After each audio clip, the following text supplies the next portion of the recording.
మీ అందమైన ప్రయాణం ప్రారంభించండి. 49 మీ తల్లిదండ్రులు కావాలనే కలలను సాకారం చేయడానికి సహాయపడుతుంది. వైజాగ్ లాస్ట్ మార్చ్‌లో ట్రిప్‌కెళ్ళాం సార్. కొంచెం ఒక 1 అవర్ ట్రావెల్ తర్వాత ఒకతనొచ్చి కూర్చున్నాడు. ఆల్‌మోస్ట్ నైట్ 10 అట్లా అయిపోయిందండి. ట్రైన్‌లో ఎళ్ళేటప్పుడు మేము చాలా సెల్ఫీలు తీసుకున్నామండి ఫోటోలు స్టార్ట్ అయినప్పుడు. అప్పుడు కూడా ఈ ఫోటోస్‌లో బ్యాక్ సైడ్ బ్యాక్‌గ్రౌండ్‌లో అతను కనిపించడం. హైదరాబాద్ నుంచి వైజాగ్ వచ్చిన ట్రైన్‌లో తీసుకున్న ఫోటోల్లో బ్యాక్‌గ్రౌండ్‌లో ఉన్నాడు. షిప్‌లో జర్నీ స్టార్ట్ అయిందండి. ఒక 1 అవర్ 2 అవర్స్ తర్వాత కూర్చున్నప్పటికి ఆయన ముందే అక్కడ ఉన్నాడు. బహుశా అతను కూడా ఏమైనా ట్రిప్‌కి వచ్చాడేమో. సార్ ఇప్పుడు నేను నా వైఫ్ నాకు ఎవరైతే సజెస్ట్ చేశారో ఆ ఫ్రెండ్ కి తప్ప ఈ షిప్ జర్నీ గురించి ఎవరికి తెలియదు. ఈవిడ ఇన్ఫర్మేషన్ ఇస్తే వస్తున్నాడా లేకపోతే కోఇన్సిడెంటల్ గా జరుగుతుందో నాకు అసలు అర్థం కాలేదు. ఇప్పుడు మీరు గమనించేది ఆవిడ కూడా గమనించి సర్ప్రైజ్ అయ్యారా? ఏంటంటే వీడు మనం వెంట పడుతున్నాడు, ఎక్కడ పడితే అక్కడికి వస్తున్నాడు అనే కామెంట్ వచ్చిందా? ఎందుకంటే మీకు కనిపించేది ఆవిడ కూడా కనిపిస్తుంది కదా. ఆవిడే సర్ప్రైజ్ అవ్వలేదు, క్యాజువల్ గానే మాట్లాడుతుంది ఆవిడ. హలో, కొంచెం ఫ్రీ అవుతావా? మాట్లాడాలి, కొంచెం ఇంపార్టెంట్. సాయంత్రం ఇంటికి వస్తుంది కదా, మాట్లాడదాం. హలో మేడం, నేను ఇంటికి వచ్చి మాట్లాడేది అయితే నేను ఇంటికి వచ్చి మాట్లాడతా. ఏంటి అలా మాట్లాడుతున్నావు? నేను మాట్లాడడం తప్పు అనట్లేదు, నువ్వు మాట్లాడిన విధానం తప్పు అన్నా. ఎలా మాట్లాడో తెలుసా? ఏం మాట్లాడిన విధానం? ఏం చూసినావు మాట్లాడిన విధానంలా? ఏం దగ్గర మాట్లాడాలి? నువ్వు మాట్లాడేది అనుమానం ఏంటి? ఎట్లా పడతావు? నువ్వు ఏం చూసినా పడతావు. రెస్పెక్ట్ ఇవ్వాలి, కనీసం ప్లేస్ పోయింది ఇప్పుడు. నీది అర్థమవుతుందా? సార్ నేనైతే డిసైడ్ అయిపోయింది సార్, కానీ నాకు నా వల్ల నువ్వేంది డిసైడ్ అయ్యేది అక్కడ? నువ్వేంది డిసైడ్? నేనే డిసైడ్ అవుతున్నాను. నేను ఉండను నీ ఎంబడి. చూసారా సార్?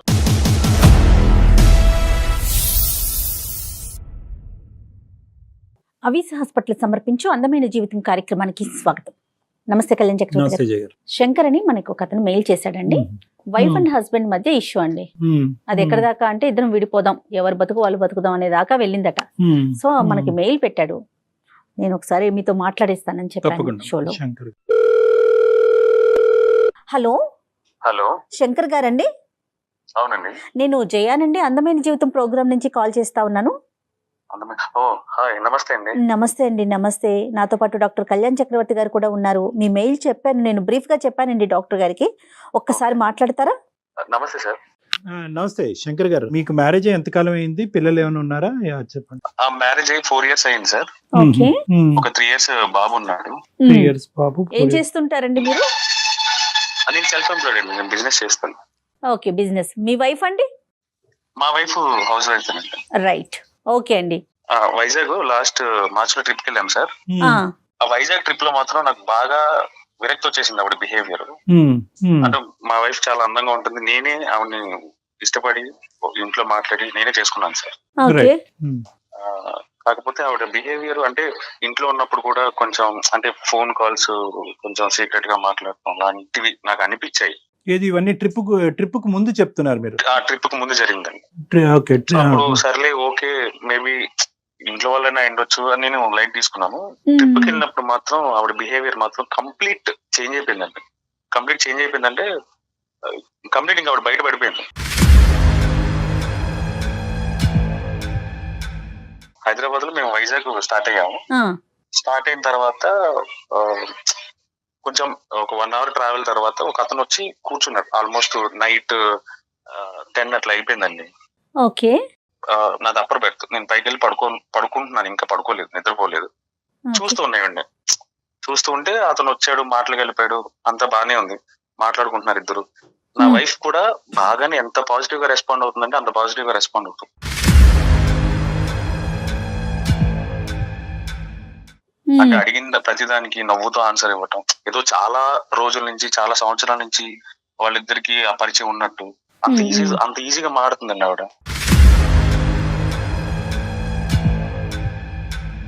పైనుంచి చూస్తున్నా, నన్ను అబ్జర్వ్ చేస్తుంది, కానీ నేను పడుకున్నానేమో నిద్రపోయి ఉంటానేమో అని అనుకున్నా ఆవిడ. బట్ సడన్ గా నేను చూసేసరికి మళ్ళీ ఆ మాట్లాడడం తగ్గించింది. మీకెందుకు అన్నట్టు మళ్ళీ బిహేవియర్ మళ్ళీ మారిపోయింది. ఓకే. ట్రైన్ లో వెళ్ళేటప్పుడు మేము చాలా సెల్ఫీలు తీసుకున్నామండి ఫోటోలు స్టార్ట్ అయినప్పుడు.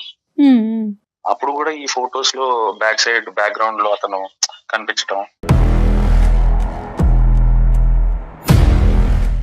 బాబుని కూడా తీసుకెళ్లారా, మీ ఇద్దరే వెళ్ళారండి? బాబుని కూడా తీసుకెళ్ళామండి. బాబు నా దగ్గరే ఉన్నాడు. సో కింద ఇతను ఆవిడ ఒక్కతే ఉంది. మధ్యదారిలో స్టేషన్ లో ఎక్కటం కాదు, ఇతను వేరే చాటు ఉన్నాడు, మీరు పడుకున్నారని తెలిసేటప్పటికి మీ వైఫ్ దగ్గరికి వచ్చి లోవర్ బర్త్ దగ్గర కూర్చున్నాడు. అవునండి, అంతే కదా మీరు చెప్పొచ్చేది? అంతేనండి. సో మాతో పాటు ఇతను- ఎక్కలేదు, బట్ ట్రైన్ లో తీసుకున్న సెల్ఫీస్ లో మాత్రం బ్యాక్గ్రౌండ్ లో ఉన్నాడు ఈయన. మేబీ ఉన్నాడు. అతను అక్కడే అబ్జర్వ్ చేశాడో లేకపోతే ముందే అబ్జర్వ్ చేశాడో నాకు తెలియదు. సో మీ సెల్ఫీలు తీసుకున్న సెల్ఫీలో మాత్రం ఈయన ఉన్నాడు. ఏం మాట్లాడుకుంటున్నారండి? అంటే ఎంతో కొంత మీకు వినిపించి ఉంటుంది కదా, వాళ్ళిద్దరి మధ్యన సంభాషణ ఏంటి? అంత ఫెమిలియర్ టాపిక్స్ ఏముంటాయి వాళ్ళకి? ఎక్కడి నుంచి స్టార్ట్ అయ్యారు అంటే, ఐ మీన్ జనరల్ గా వెళ్తున్నారు, ఫ్యామిలీ ట్రిప్, ఈయన ఎవరు, మీ హస్బెండ్, ఇలాంటి క్యాజువల్ గానే అడుగుతున్నాడు ఆయన. కాకపోతే ఈవిడ రెస్పాండ్ అవ్వడం మాత్రం చాలా రోజుల నుంచి పరిచయం ఉన్న మనిషితో మనం ఎలా మాట్లాడతామో అంత ఈజీగా రెస్పాండ్ అవుతుంది సార్. అతని వైపు నుంచి నార్మల్ గానే ఉన్నాయి క్వశ్చన్స్ అవి. అతని క్వశ్చన్స్ నార్మల్ గానే ఉన్నాయి. నార్మల్ గా అంటే అతని ఇంటెన్షన్ ఏంటి అనేది నేను అబ్జర్వ్ చేయలేదు, కానీ నేను నా వైఫ్ ని అబ్జర్వ్ చేసుకుంటా కదండి. అదేలే సో అదే. ఈవెన్ అబ్జర్వ్ చేసేసరికి అంత పాజిటివ్ గా రెస్పాండ్ అవుతుంది. ఓ బేసిక్ గా నా వైఫ్ అందంగా ఉంటుంది సార్, చాలా అంటే చాలా అందంగా ఉంటది. అది నా ఒపీనియన్, నేనే ఇష్టపడి చేసుకున్నాను, అందంగా ఉంటది కాబట్టి. నేను అబ్జర్వ్ చేశాను, అంతా నేను గమ్ముగా ఉన్నా. అంటే నాకు లోపల కొంచెం కోపంగా అనిపించినా గానీ నేనేం అనలేదు. సో తర్వాత మేము మళ్ళీ వైజాగ్ నుంచి అరకు ట్రైన్ జర్నీ బాగుంటుంది అన్నారు. అవునవును. అరకు ట్రైన్ జర్నీ బాగుంటుంది, బొర్రా గృహలు ఇవన్నీ బాగుంటాయి, సో ట్రైన్ లో వెళ్ళండి అని ఎవరో నా ఫ్రెండ్ సజెస్ట్ చేస్తే సర్లే అని అక్కడ కూడా మేము ట్రైనే తీసుకున్నాం. ఓకే ట్రైన్ లోనే జర్నీ చేసాం అరకు వరకు. ఓకే అండి. ఓకే. ట్రైన్ ఎక్కాము, అక్కడ కూడా లొకేషన్లు సీనరీ అంతా బాగుంది కదా అని అక్కడ ఫోటోలు తీసుకుంటాం కదా రెగ్యులర్ గా, తీసుకున్నాం. కాసేపటికి ఈయన మళ్ళీ అక్కడ కనిపిస్తాడు నాకు.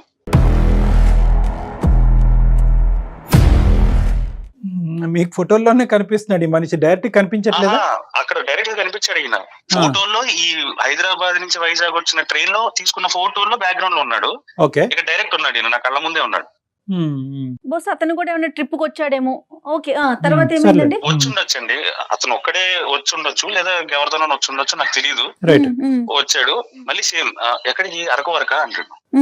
ఈ ట్రైన్ అరకు కాక ఇంకెక్కడికి వెళ్తుంది అని ఈవిడ రెస్పాండ్ అవుతుంది అలా.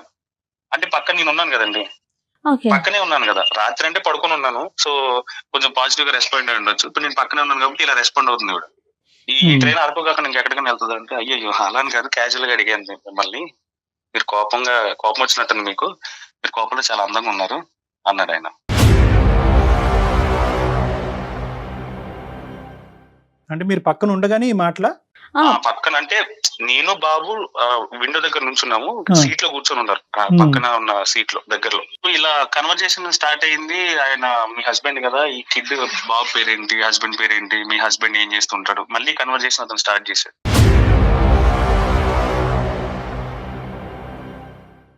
సరే మేము అరకు రీచ్ అయిపోయిన తర్వాత ఒక చోట స్టే తీసుకున్నామండి, ఒక రూమ్ తీసుకొని. సరే ఇక్కడ బొంగులో చికెన్ బాగా ఫేమస్ కదా, బొంగులో చికెన్ తిందాం, ఈవిడ పేచి పెడితే సర్లే తిందాంలే అని చెప్పి తీసుకుని వెళ్ళాము. హోటల్కి వెళ్ళాము, కూర్చున్న తర్వాత బొంగు చికెన్ ఆర్డర్ చేసాము, వచ్చింది. సగం తిన్న తర్వాత మా బాబు అలర్ట్ చేయడం స్టార్ట్ చేశాడు. అంటే నాకు ఐస్ క్రీమ్ కావాలి, అక్కడ ఐస్ క్రీమ్ షాప్ ఉంది, నన్ను తీసుకెళ్ళు డాడీ అంటే. పిల్లలు చూడగానే కొంచెం పేచి పెడతారు కదండి, అలాగే పేచి పెడితే నేను సర్లే తీసుకెళ్తాను రా, నేను కొనిస్తానని చెప్పి నేను తీసుకొని వెళ్ళాను. వెళ్ళి ఐస్ క్రీమ్ కొనుక్కొని రిటర్న్ జస్ట్ స్టార్ట్ అయ్యాను. స్టార్ట్ అవ్వగానే బ్యాక్ టేబుల్ మీద మళ్ళీ ఈయనే ఉంటాడు. ఈవిడ ఇన్ఫర్మేషన్ ఇస్తే వస్తున్నాడా లేకపోతే కోఇన్సిడెంట్లీ జరుగుతుందో నాకు అసలు అర్థం కాలేదు. లేదా ఇంతకు ముందే వీళ్ళిద్దరికి పరిచయం ఉందా, లేకపోతే ఈవిడికి, లేకపోతే దారిలో ఏమైనా ట్రైన్ లో గానీ రాత్రి జరిగిన కన్వర్జేషన్ లో గానీ కాంటాక్ట్స్ చేంజ్ చేసుకోవడం ఇలాంటివన్నీ జరిగాయా, లేకపోతే ముందే ఉందా నాకు తెలియట్లేదు. చక్రి గారు ఇప్పుడు ఒక్క నిమిషం, సారీ అండి, ఇప్పుడు మీరు గమనించేది ఆవిడ కూడా గమనించి సర్ప్రైజ్ అయ్యారా? ఏంటండి వీడు మనం వెంట పడుతున్నాడు, ఎక్కడ పడితే అక్కడికి వస్తున్నాడు అనే కామెంట్ వచ్చిందా? ఎందుకంటే మీకు కనిపించేది ఆవిడ కూడా కనిపిస్తుంది కదా, ఆవిడ ఎక్కడైనా సర్ప్రైజ్ అయిందా? ఆవిడే సర్ప్రైజ్ అవ్వలేదు, క్యాజువల్ గానే మాట్లాడుతుంది ఆవిడ. ఎక్కడ వచ్చి ఎక్కడ పలకరించినా కూడా అక్కడ కూడా పలకరించాడా? ఐస్ క్రీమ్ దగ్గర, రెస్టారెంట్ లో? రెస్టారెంట్ లో ఆవిడ కొంచెం దూరంగా ఉంది, కొంచెం 4-5 షాపుల అవతల ఈ ఐస్ క్రీమ్ షాప్ ఉంటే నేను అక్కడికి వెళ్ళి వస్తున్నా. వచ్చేటప్పటికి వీళ్ళిద్దరు మాట్లాడుకుంటున్నాం. Right, okay. So continue. చూడగానే నాకు అసలు ఫ్యూజ్ ఎగిరిపోయింది సార్. అసలు ఎలా రియాక్ట్ అవ్వాలో కూడా నాకు అసలు అర్థం కూడా కాలేదు. ఓకే. సో ఏంటంటే ఒక స్ట్రెచ్ ఆఫ్ పీరియడ్ ఇంత స్ట్రెచ్ ఆఫ్ పీరియడ్ లో ఒక వ్యక్తితో ఇలా కాన్వర్స్ చేయడం అనేది మీరు ఇంతకు ముందు చూడలేదు కాబట్టి ఈ రోజు ఇంతకుముందు, మీరు షాక్ అయ్యారు. ఓకే, ఇన్ని సార్లు రిపీటెడ్ ఇది చూడలేదండి. రైట్. ఓకే. అందులోనే మేము అనుకోని సిచ్యువేషన్ లో, అంటే మేము అనుకోని ఇక్కడికి వెళ్తాము అని ఒక ఐడియా కూడా లేదు. అంటే ట్రావెలింగ్ లో కోఇన్సిడెంట్ గా కలిసినట్టు ఒకటిసారి కలిస్తే ఓకే, బట్ రిపీటెడ్ గా కలిసేసరికి ఇంకా నాకు బర్స్ట్ అయిపోతుంది. కాకపోతే నేను ఇంట్లో లేను, బయట ఉన్నాను. సరే ఇది కరెక్ట్ కాదులే, తర్వాత డిస్కస్ చేద్దాం, ఏదైతే అది అయింది అని చెప్పి నేను ఇంకా సైలెంట్ అయిపోయి నేనేం మాట్లాడలేదు. వెళ్ళిన తర్వాత నేను చూశాను ఒక లుక్, అతను నన్ను చూసి అటెన్షన్ అయ్యాడు, ఓకే వచ్చాడు అన్నట్టు ఏదో అటెన్షన్ అయ్యి ఇటు తిరిగి మాట్లాడుతున్న అతను సడన్ గా ఇటు తిరిగిపోయాడు. సో తిరిగిపోయేసరికి ఇంకా నేను ఈవిడ్ని వెళ్ళిన తర్వాత అడిగాను, ఎవరతను, ఎందుకు అట్లా ఊరికే వస్తున్నా, నీకు ముందే తెలుసా అంటే, నాకేం తెలుసు, నాకు ట్రావెలింగ్ ట్రైన్ లోనే పరిచయం అయ్యాడు అంతే అంటే, లేదు చెప్పు పర్లేదులే నేనేం అనలే అని చాలా నార్మల్ గా అడిగాను ఆవిడ. ఏం మాట్లాడుతున్నారండి మీరు, అవన్నీ మీరు అలా ఎలా మాట్లాడతారు, నాకు తెలిస్తే నేను మీకు ముందే చెప్తాను కదా అంటది ఈవిడ. సర్లే ఇంక ఇక్కడ డిస్కషన్ అనవసరం అని చెప్పి నేను అక్కడ కామప్ అయిపోయాను. బయటకు వెళ్ళినప్పుడు అలాంటి డిస్కషన్ పెట్టుకోవడం, ఆ ట్రిప్ ని స్పాయిల్ చేయడం నాకు ఇష్టం లేదు. సో అందుకని నేను చాలా సైలెంట్ అయిపోయాను. ఈ 4 years మొత్తం మీ 4 years ప్రయాణంలో ఇటువంటి డిస్కషన్ మీ వైఫ్ కి మీకు మధ్యన ఎప్పుడు జరగలే? ఏదైనా వ్యక్తితో ఎందుకు మాట్లాడుతున్నాం, ఎలా మాట్లాడుతున్నాం అనేటటువంటిది రాలేదు. ఇదే ఫస్ట్ టైం శంకర్ గారు వాళ్ళ భార్యని ఇలాగే ఎవరు ఈ వ్యక్తి ఎందుకు అంతసేపు మాట్లాడుతున్నాం అనేది ఫస్ట్ టైం అడగటం, అంతేనండి? అవునండి. అప్పుడు దాకా నేను ఇంత బర్స్ట్ ఎప్పుడు అవ్వలేదు. అప్పటి వరకు చిన్న చిన్న ఇన్సిడెంట్, అంటే ఇప్పుడు ఇంటి పై నుంచి కిటికీలో నుంచి చూసినప్పుడు కూడా నేను 2-3 సార్లు అబ్జర్వ్ చేశాను. అంటే ఎవరిని చూస్తుంది, అక్కడ ఎవరైనా ఉన్నారా లేరని కూడా నాకు తెలియదు. అంటే ఇప్పుడు వంట చేసుకుంటానో లేకపోతే పని చేసుకుంటానో ఇంట్లో ఉన్న కిటికీలో నుంచి ఇలా ఉండి చూడటం అది నేను 1-2 సార్లు అబ్జర్వ్ చేశాను. సరే ఓకే, క్యాజువల్ గా చూస్తున్నారేమో నేను లైట్ తీసుకున్నాను, నేను పట్టించుకోలేదు, ఎందుకంటే నా వర్క్ బిజీ. మీరు ఎప్పుడు అడగలేదు? అంటే ఇన్నిసార్లు నేను ఇంత దారుణమైన ఫీలింగ్ నేను ఎప్పుడు ఫేస్ చేయలేదు ఆవిడతో. మేము అరకు నుంచి మళ్ళీ వైజాగ్ వచ్చే ఆన్ ద వేలో నా ఫ్రెండ్ ఒక అతను సడన్ గా కాల్ చేశాడు, ఒక పని చెయ్యి, వైజాగ్ నుంచి అండమాన్ వెళ్ళేదానికి షిప్ జర్నీ ఉంటది, ఒకసారి అక్కడ కనుక్కో, ఒకవేళ అవైలబుల్ ఉంది అంటే కనుక నువ్వు వెళ్ళు అన్నాడు. సో నేనేం చేశానంటే ఇంకో 2 days ట్రిప్ ఎక్స్టెండ్ చేసి వైజాగ్ వెళ్ళిన తర్వాత కనుక్కొని ఆ ట్రిప్ ఆ షిప్ టికెట్ తీసుకున్నాను సార్. ఎక్స్పెన్సివే బట్ ఓకే, మెమరబుల్ ట్రిప్ కదా, మెమరబుల్ గా చేద్దాం, ఎప్పుడో మళ్ళీ వస్తాము, తర్వాత ఇప్పుడు వస్తాం ఎందుకులే అని చెప్పి ఎక్స్పెన్సివ్ అయినా కూడా నేను టికెట్ తీసుకున్నాను. షిప్ లో జర్నీ స్టార్ట్ అయిందండి ఒక 1 or 2 hours తర్వాత. సో షిప్ ఓపెన్ రూఫ్ మీద రెస్టారెంట్ ఉంటాయి కదా సార్, అక్కడికి వెళ్ళి కూర్చుందాము, వ్యూ అది బాగుంది, వెదర్ బాగుంది అని చెప్పి పైకి వెళ్ళి అక్కడ కూర్చున్నాం సార్. కూర్చున్నప్పటికీ ఆయన ముందే అక్కడ ఉన్నాడు సార్. ఇప్పుడు నేను, నా వైఫ్, నాకు ఎవరైతే సజెస్ట్ చేశారో ఆ ఫ్రెండ్ కి తప్ప ఎవరికి షిప్ జర్నీ గురించి ఎవరికి తెలియదు. కోఇన్సిడెంట్ గా 1-2 ప్లేస్లకు రావచ్చు సార్. మరి ఈవిడ ఇన్ఫర్మేషన్ ఇచ్చింది అనుకోవాలా లేకపోతే ఇంకేమన్నా అనుకోవాలా? నాకు కోఇన్సిడెంట్సా లేదంటే మిమ్మల్ని మీకు తెలియకుండానే కొన్ని సందర్భాల్లో మీకు తెలిసి అతను ఎక్కడికైతే అక్కడ ఫాలో అవుతూ మీరు ఎక్కడైతే టికెట్లు బుక్ చేస్తారో అక్కడే టికెట్లు బుక్ చేస్తూ అదే షిప్ ఎక్కుతూ అలాగన్నా అయి ఉండొచ్చు. ఇది ఏంటంటే ఒక యాంగిల్లో చూసుకుంటే కనుక ప్రతి అంశం మీ వైఫ్ అతనికి చెప్పటము, అతను మీ వెంట రావటం అనేది ఒక యాంగిల్ అయితే, మీకు తెలియకుండానే అతను బ్యాక్గ్రౌండ్ లో ఫాలో అవుతూ ఈ రకరకాల ప్లేసెస్ కి మీతో పాటు విజిట్ చేస్తూ మీ వైఫ్ తో సంభాషణ చేయడానికి ప్రయత్నం చేస్తున్నాడని అనుకోవచ్చు. ఏమండి? సో ఇక్కడ మీ వైఫ్ కాంట్రిబ్యూట్ చేస్తుందా ఈ డిస్కషన్స్ కి, లేదంటే అతనుగానే ఫాలో అవుతూ వస్తున్నాడా, దాన్ని మీ వైఫ్ ప్రోత్సహిస్తుందా? ఈ 2 యాంగిల్స్ లో మనం చూడాలి. తర్వాత ఏమైంది సార్? ఇంకా నేను సర్లే ఈ ట్రిప్ అయిపోయిన తర్వాత ఇంకా డైరెక్ట్ నేను హైదరాబాద్ తీసుకుని వచ్చాను. వెంటనే తీసుకుని హైదరాబాద్ వచ్చాను. మెమరబుల్ గా ఉండవలసిన ట్రిప్లు ఇంకో విధంగా మెమరీస్ పెంచుతున్నాయి. చెప్పండి సార్, హైదరాబాద్ వచ్చిన తర్వాత ఏమైందండి? కాంటాక్ట్ నెంబర్ ఏమన్నా ఎక్స్చేంజ్ చేసుకున్నారా, నాకు నిజం చెప్పు అని నేను గట్టిగా అడిగాను సార్. అసలు నాకు అర్థం కావట్లేదు, మీరేంటి ఇలా మాట్లాడుతున్నారు అంటది. క్వశ్చన్ చేస్తే ఆవిడ స్కిప్ చేసి నడిచి వెళ్ళిపోవటం, లేకపోతే నువ్వు మీరేంటంటే ఇలా మాట్లాడుతున్నారు, అసలు ఎక్స్పెక్ట్ చేయలేదు మీ దగ్గర నుంచి ఇలాంటివి అనేసి ఒకటే మాట ఎక్కువ మాట్లాడదు ఆవిడ, వెళ్ళిపోతుంది. ఒక హస్బెండ్ కి ఇవ్వాల్సిన మినిమం అటెన్షన్, మినిమం రెస్పెక్ట్ ఈ డిస్కషన్ వచ్చినప్పుడు ఉండదు సార్. మిగతా విషయాలంతా ఓకే, మిగతా విషయాలు ఓకే, అడుగుతుంది ఏదో ఊరికే ఏం కర్రీ చేయమంటారు, ఎప్పుడు వస్తారు, ఏ టైంకి వస్తారు, వచ్చే ముందు కాల్ చేయండి, ఇలాంటివన్నీ చెప్తారు. మరి వచ్చే ముందు కాల్ ఎందుకు చేయాలి అర్థం కాదు. నా ఇంటికి నేను రావడానికి ముందే ఇంటిమేట్ ఎందుకు చేయాలి సార్? అలా కాదులేండి, అంటే సేఫ్ గా బయలుదేరారా, సేఫ్ గా వచ్చారనే ఉద్దేశంతో చాలా లేదా మంది కాల్ మీకోసం ఏదైనా ప్రిపేర్ చేసి ఉంచటానికో అట్లా ఉంటది కదా. మీరు ఇలాగ ప్రశ్నించేటప్పటికి ఈ రోజు కంగు తినచ్చు. ఎటొచ్చి ఏంటంటే ఈసారి మాత్రం ఈ ట్రిప్ లో కోఇన్సిడెన్స్లు ఎక్కువైనాయి. నెంబర్ 1. అవును సార్, నెంబర్ 2 అవును ఏంటంటే మీకు ఇంత ఫ్రీ టైం ఇంతకు ముందు దొరుకుండదు. అంటే మీ వైఫ్ అవును సార్. యొక్క బిహేవియర్ చూడటానికి ఇంత ఫ్రీ టైం దొరుకుండదు. నెంబర్ అవును 3 ఏంటంటే ఒకే వ్యక్తితో ఇంతసేపు మాట్లాడినటువంటి సందర్భం కనిపించకపోయి ఉండొచ్చు. కాబట్టి ఈ రోజు ఆ లోపల దాగినటువంటి ఏదైతే అనుమానాలు కానీ డౌట్స్ కానీ ఉన్నాయో ఆ ఉప్పెనలాగా ఈ రోజు బయటకు పొంగుకుని బయటకు వచ్చినాయి. అది ఆవిడ ఎప్పుడు ప్రతిసారి అనుమానం పడి ప్రతిసారి ప్రశ్నించే భర్త అయితే కనుక పెద్ద ఫీల్ అయ్యి ఉండేది కాదు. ఒకేసారి ఈవిడ మీద ఇలా విరుచుకుపడేటప్పటికి ఆవిడ కంగు తిని ఎక్కువ మాట్లాడకుండా ఇది అయిపోయి ఉండొచ్చు. మీరు మెయిల్ ఎందుకు చేశారండి? దీని వెనకాల రీజన్ ఏంటి? ఏం ఎక్స్పెక్ట్ చేస్తున్నారు మీరు? మెయిల్ ఎందుకు చేశానంటే నేను ఒక డెసిషన్ కి వచ్చానండి. నేను ఈ నుంచి డైవర్స్ తీసుకోవాలని అయ్యయ్యో. డెసిషన్ కి వచ్చి అదేంటి సార్? మా ఇద్దరి కన్వర్జేషన్ అంటే ఆవిడ పర్సెప్షన్ నా పర్సెప్షన్ రెండు విన్న తర్వాత నేను తీసుకున్న డెసిషన్ కరెక్టా కాదో మీరు ఒకసారి చెప్తారు, దాన్ని బట్టి నేను ఫాలో అవుదామని నేను మీకు మెయిల్ చేశాను సార్. పెద్దవాళ్ళ వరకు ఇంకా వెళ్ళలేదు కదా శంకర్ గారు? ఇంకా వెళ్ళలేదండి. ఒకసారి ఆవిడ ఉంటే ఇవ్వండి ఫోన్. నేను బయట ఉన్నాను సార్, ఒకసారి నేను ఆవిడ కాల్ చేసి కాన్ఫరెన్స్ లో తీసుకున్నాను. రైట్, విషయం చెప్పండి. ఇట్లా కళ్యాణ్ గారు ఉన్నారనేసి విషయం చెప్పి కనెక్ట్ చేయండి. Okay sir, okay. జనరల్ గా అనుమానం ఉన్నప్పుడు కళ్యాణ్ గారు ప్రతి కదలికలోనూ మనం ఎన్నో ఎత్తుక్కోవచ్చు. ఒక వ్యక్తి మీద మనకు అనుమానం, అది ఆడైనా మగైనా. అంటే ఏంటంటే ఇలాంటి సమయాల్లో ఏమవుతుందంటే మేడం, రామాన్న బూతులాగే అనిపిస్తుంది ఇక్కడ. కాబట్టి ఒకటి అమ్మాయి షాక్ అయ్యి ఉంటది. ఇప్పటి వరకు ప్రశ్నించిన 4 years లో ప్రశ్నించిన భర్త ఇప్పుడు ఎందుకు ప్రశ్నిస్తున్నాడు? Okay okay. హలో హలో, ఏం చేస్తున్నావు?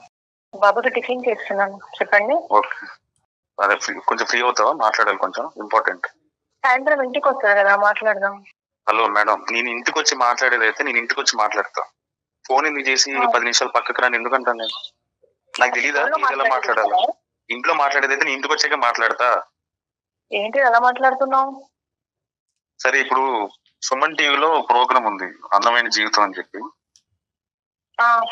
ఆ ప్రోగ్రామ్ నుంచి కళ్యాణ్ చక్రవర్తి గారు లైన్ లో ఉన్నారు. సో నేను ఆయనకి మెయిల్ చేశాను మన గురించి. మన గురించా? మన గురించి ఏముందని మెయిల్ చేసామండి. మన గురించి ఏం లేదా? ఏముంది? ఉంది కదా, వైజాగ్ ట్రిప్ ఉంది కదా, అది చాలు కదా. ట్రిప్ గురించి చెప్పడానికి కాల్ చేసావా అక్కడ? ట్రిప్ గురించి అని కాదు, మన ఇద్దరి మధ్య తర్వాత జరిగిన డిస్కషన్ లో నేను తీసుకున్న డెసిషన్ వాళ్ళకి చెప్తామని నేను వాళ్ళకి మెయిల్ చేశాను. వాళ్ళు ఇప్పుడు కాల్ చేశారు, మా లైన్ లో ఉన్నారు, ఒకసారి మాట్లాడు. నమస్తే అండి. నమస్తే, మీ పేరండి? సారీ, నేను జయాని మాట్లాడుతున్నా, అందమైన జీవితం ప్రోగ్రామ్. నా పేరు పల్లవి అండి. పల్లవి గారు నమస్తే అండి. సారీ అండి, మిమ్మల్ని ఇలా సడన్ గా లైన్ లోకి తీసుకొని ఇబ్బంది పెడుతున్నాము. వేరే రకంగా అనుకోవద్దు. జస్ట్ ఒక చిన్న ఇష్యూ, దానికి సంబంధించి డాక్టర్ కళ్యాణ్ చక్రవర్తి గారు కూడా మనతో పాటు స్టూడియోలో ఉన్నారు. అమ్మ పల్లవి. సార్ నమస్తే సార్. నమస్తే అమ్మ. నమస్తే పల్లవి. అమ్మ కొద్దిగా క్లిష్టమైనటువంటి పరిస్థితి, నేను కాదనట్లేదు. అతనికి ఏంటంటే నెంబర్ 1 అతను మీకు చెప్పకుండా ఇలా ఫోన్ కలపటము, ఇంటికి వచ్చేటటువంటి డిస్కషన్ కాదు, ఇప్పటికిప్పుడు తేలాలి అనేటటువంటి మాట అంటాం. బహుశా అతను పడేటటువంటి టెన్షన్ కూడా అలా ఉందేమో, అది మనం అర్థం చేసుకోవాలి. ఇప్పుడు ఆ వివరం మీరు చెప్తేనమ్మా అసలు ఇది ఏ విధంగా ప్రొసీడ్ అవ్వచ్చు, సో దట్ ఈ ఇష్యూ ఇక్కడ క్లోజ్ చేసి మీరు హ్యాపీగా ముందుకెళ్ళడానికి అవకాశం ఉందా లేదా అనేది మనం ఆలోచించవచ్చు. ఆ ఇష్యూ ఏంటనేది మీకు తెలుసు కదా? అవును తెలుసు సార్. ఏమైందమ్మా పల్లవి? నార్మల్ ట్రిప్ కి వెళ్ళాము కదా సార్, అందులో విషయం ఏముంటుంది? అంతే కరెక్ట్. ట్రిప్ కి వెళ్తే విషయం ఏముంటుంది? ట్రిప్ కి వెళ్ళానంటే ట్రిప్ కి వచ్చిన మనిషి గురించి చెప్పు. ట్రిప్ కి ఎవరెవరు వెళ్ళారు, ఎవరు జాయిన్ అయ్యారు, అది కూడా చెప్పు. అంటే ఏమంటున్నారు? ట్రిప్ కి ఎవరెవరు స్టార్ట్ అయ్యాం? నువ్వు నేను కదా స్టార్ట్ అయ్యాం. తర్వాత వచ్చి ఎవరు జాయిన్ అయ్యారు దారిలో, అది కూడా చెప్పు. అది ఎందుకు చెప్పట్లేదు? ఎవరు జాయిన్ అయ్యారండి? జర్నీ అన్నప్పుడు ఎవరో పక్కన ఉంటారు, వాళ్ళని జాయిన్ చేస్తారు ఏంటిది? ఇక్కడి నుంచి వైజాగ్ వెళ్ళారు, అరకు కూడా అతను వచ్చాడంటే సరే, ఇక్కడ హైదరాబాద్ టు అరకు అతను కూడా అదే టికెట్ బుక్ చేసుకున్నాడు అని అనుకోవచ్చు. కానీ ఏంటంటే అక్కడి నుంచి అండమాన్కి కూడా మీతో పాటు షిప్ లో ప్రయాణం చేసి ట్రైన్లో ప్లస్ ఏంటంటే ఆ తర్వాత అండమాన్ వెళ్ళేటటువంటి క్రమంలో షిప్ లో కూడా వచ్చాడు, షిప్ లో కూడా మీరు మాట్లాడుకున్నారు అనేటటువంటిది ఎలా తెలిసింది అతనికి? మా జర్నీ ఐటినరీ అంతా కూడా అతనికి ఎలా తెలిసింది అనేది ఒక ప్రశ్న. రెండోది ఏంటంటే కనుక ఎప్పుడు మాట్లాడుకున్నా కూడా మీ హస్బెండ్ గారు దూరంగా ఉన్నప్పుడే మీరిద్దరూ మాట్లాడుకోవటం జరిగింది. తర్వాత అతను పై బర్త్లో పడుకున్నప్పుడు కానీ లేదంటే హోటల్లో బాబుతో పాటు దూరంగా ఉన్నప్పుడు కానీ షిప్లో డెక్ మీద అతను దూరంగా ఉన్నప్పుడు మీరిద్దరు సంభాషించుకోవటం ఏంటంటే మీరు ఎక్కడ కూర్చుంటే అక్కడ మీ వెనకాలే కనిపిస్తూ ఉంటే సహజంగా ఎవరికైనా అనుమానం వస్తుంది కదా, ఆ ప్లేస్ లో మీరున్న మీకు కూడా అలానే అనిపిస్తుంది కదా. వస్తుంది మేడం, జర్నీ అన్నప్పుడు అందరితో వెళ్తారు వస్తారు, అతను అనుమానం పడుతుంటే ఎలా? అంటే జర్నీ అన్నప్పుడు పక్కన వెళ్తూ మాట్లాడుకోమా మనము. కరెక్టే మాట్లాడుకుంటాం. తప్ప అది అలా మాట్లాడము తప్పు కదా. నేను ఆలోచించుకుంటే నేను మాట్లాడడం తప్పు అనట్లేదు, నువ్వు మాట్లాడిన విధానం తప్పు అంటున్నా. ఎలా మాట్లాడో తెలుసా? ఏం మాట్లాడిన విధానం, ఏం చూసినావు మాట్లాడిన విధానంలా? ఎప్పటి నుంచో పరిచయం ఉన్న మనిషితో ఎలా మాట్లాడుతారో అలా మాట్లాడావు. నేను అది అడుగుతున్నాను. నేను అవునా, నీకు అలా అనిపించవచ్చు, నీ ఆలోచనలు అలా ఉన్నాయి, నా ఆలోచనలు అలా ఏం లేవు, నీ పనులు అలా ఉన్నాయి. ఇంట్లో దాకా మాట్లాడే విషయానికి కథలాగా తీసుకెళ్తావా? అట్లాగే ఎవరు తీసుకెళ్లారు? తీసుకెళ్ళేదాకా తీసుకెళ్ళినావు మరి నువ్వు ఏందాకా తీసుకెళ్ళినావు? పల్లవి గారు కోఇన్సిడెన్స్ అయ్యి ఉండొచ్చు.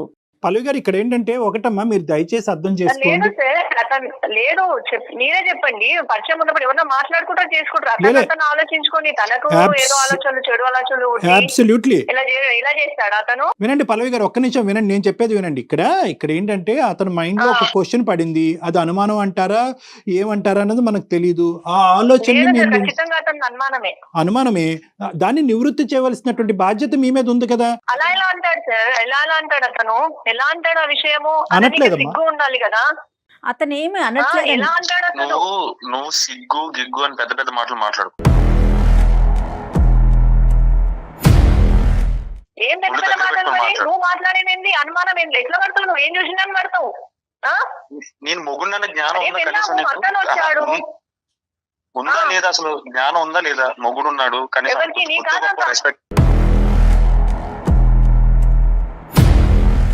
రెస్పెక్ట్ ఇవ్వాలి, కనీసం ప్లేస్ పోయింది ఇప్పుడు. నీది అర్థమవుతుందా?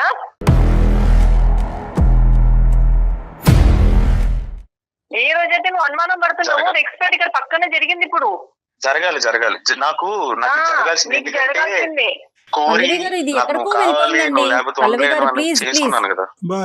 బాబు బాబు నాకు చాలా బాగా జరిగింది. నేను మా అమ్మ నాన్నని కాదనుకోండి, నువ్వు ఎంచుకున్నాను కదా, అది చేసిన పెద్ద. ఇప్పుడు అర్థం అవుతుంది నాకు.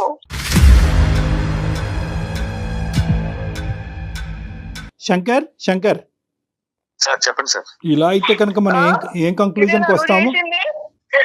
నువ్వు నా జీవితాన్ని చేసావు, నేను నీ జీవితాన్ని చేయటం కాదు. నువ్వు చేసినావు మనసులో అనుమానం పెట్టుకొని, నేను కాదు.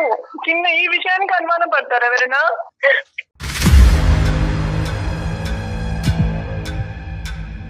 సమస్య వచ్చినప్పుడు దానికి పరిష్కారం చూసుకోవాలి కదా. ఏంటి చెప్పండి అమ్మా? ఒకటి అమ్మ పల్లవి, ఇది అనుమానమే, ఓకే అనుకో కాసేపు, కానీ ఇది ఇప్పుడు నేను అందరినీ తను అనుకుని మా పేరెంట్స్ ని అందరిని వద్దుకొని తన నమ్మి నేను వచ్చాను. కరెక్టే కానీ అమ్మ 4 సంవత్సరాలు నువ్వు నమ్మి వచ్చినందుకు అతను బాగా చూసుకున్నాడు, నువ్వు బానే ఉన్నావు. ఈ సంఘటన జరిగేంత వరకు మీరిద్దరు చాలా అన్యోన్యంగా హ్యాపీగానే ఉన్నారు. ఇక్కడ ఒకే ఇష్యూ నువ్వు కూడా గుర్తు పెట్టుకోవాల్సింది ఏంటంటే 100 సార్లు అనుమానం అనొద్దు. ఈ 4 సంవత్సరాలు కూడా అతను నిన్ను పల్లెత్తు మాట అనలేదు, నీ వైపు వేలెత్తి చూపెట్టలేదు. మేమెవరు కూడా ఇది అనుమానం అనట్లేదు. ఇది ఒక ఆలోచన అతని మైండ్ లో వచ్చింది. ఆ ఆలోచన నివృత్తి చేయవలసినటువంటి బాధ్యత మీ మీద ఉంది. చెప్పాలి అనుకుంటే చెప్పచ్చు, వద్దు అనుకుంటే ఇక్కడతో ఆగిపోవచ్చు. అమ్మ ఎక్కడికో తీసుకెళ్ళటం కాదు, వాస్తవానికి డివోర్స్ అనే పదం కూడా అతని నోట్లోంచి వస్తే అతని నోటికి మేము బ్రేక్స్ వేసి నీకు ఫోన్ కల్పించాం. మేము మంచి చేయడానికి ఎప్పుడు క్వశ్చన్ రానటువంటి నీ భర్త ఈ రోజు క్వశ్చన్ చేసినప్పుడు విడమర్చి చెప్పేసేయండి. ఏం సంభాషించుకున్నారు, అతను ఎందుకు వచ్చేవాడు, ఎక్కడెక్కడ ఏమేమి మాట్లాడుకున్నారో అది చెప్పేసి క్లోజ్ చేసేసేయండి. అయిపోయింది. అది అతను నాతో ముందే పరిచయం ఉంటే ఇంటి దాకా రావాల్సింది, నేనేదో అతనికి నెంబర్ ఇవ్వాల్సింది, కంటిన్యూగా మేము మాట్లాడుకోవడం జరగాల్సింది. అతను ఏముంది ఇక్కడ అసలు? కరెక్టే నిజంగా ఆ దురుద్దేశం మీకు ఉంటే కనుక ఇవన్నీ జరుగుతాయి. ఆ మనిషి మనకి ఏదో ఒక రకంగా అయితే తనకు కనపడాలి కదా. ఆ జర్నీ మాటకే కనపడి వెళ్ళిపోవడం ఎలా చెప్పండి? అవును అంటే ఇంటికి రప్పించే ప్లాన్ కూడా ఉందన్నమాట. అయితే అరే మీరు మళ్ళీ ఎక్కడికో వెళ్తున్నారండి. అదే ఉంటుంది నీకు. శంకర్ అది కాదు శంకర్. అది ఇప్పుడు చూసారా మీరు ఇప్పుడు ఇప్పుడు ఆ అమ్మాయిని మనం సానుకూలంగా ఫ్లెక్సిబుల్ గా అమ్మాయి చేతి సమాధానం చెప్పించాలని అనుకునేటప్పటికి మీరు ఒక నెగిటివ్ గా ఏంటంటే ఇంటి వరకు వచ్చే సార్ నేనేదో నెంబర్ ఇచ్చానని అనుకుంటున్నారా? ఒక ఆడపిల్లని అలాగా తెలివి తక్కువగా ఒక ఆధారం లేకుండా మేము అలా పరువు తీసేటటువంటి స్టేజ్ కాదమ్మా ఇది. దయచేసి వినండి. ఇక్కడ ఏంటంటే అతను అలానే మాట్లాడుతున్నారు కదండి, విన్నారు కదా మీరు? కాదమ్మా, అక్కడ అమ్మ 2 అంశాలు. అలాగే మాట్లాడుతూ ఉండేవాడు 4 years బట్ అంటే అది వేరే విషయం. ఈ ఒక్క సంఘటనలోనే అలా మాట్లాడుతున్నప్పుడు మీరు ఏమనాలి? ఏంటంటే ఎప్పుడు ఆలోచించిన విధంగా ఇలా ఆలోచిస్తున్నారు, ఏబిసి అంతే అని చెప్పేసేయండి, అయిపోతుంది. నేను వెళ్ళిన దగ్గరికి అతను అనుకోకుండా వచ్చాడు సార్. అట్లా అతను ఏదో చికెన్ దొరుకుతుంది అన్నాడు సము. ఆ విషయంలో నేను అక్కడ మాట్లాడుతున్నాడు. అతను అక్కడనే నిల్చొని ఉన్నారు, పక్కనే ఉన్నారు కొంచెం డిస్టెన్స్ లో. అక్కడ మాట్లాడము. మళ్ళీ షిప్ లో వెళ్ళినాక కోయిన్సిడెంట్ గా మేమున్నాము, అతను వచ్చాడు. అరే మీరు కూడా ఇక్కడ అన్నారు. నేను కూడా అవును మీరు కూడా వచ్చారా అన్నాను. అలాంటివి కొన్ని అనుకోకుండా జరిగిన విషయాలు సార్. ఇది అయిపోయింది. క్లియర్ కట్ గా అతనికి ఒకసారి చెప్పండి, ఈశ్వర్ క్లోజ్ చేసుకోండి. అప్పుడు శంకర్ అడుగుదాం నమ్ముతాడా లేదా అనేది. ఇంకా అసలు మాట్లాడదలుచుకోలేను సార్ నేను.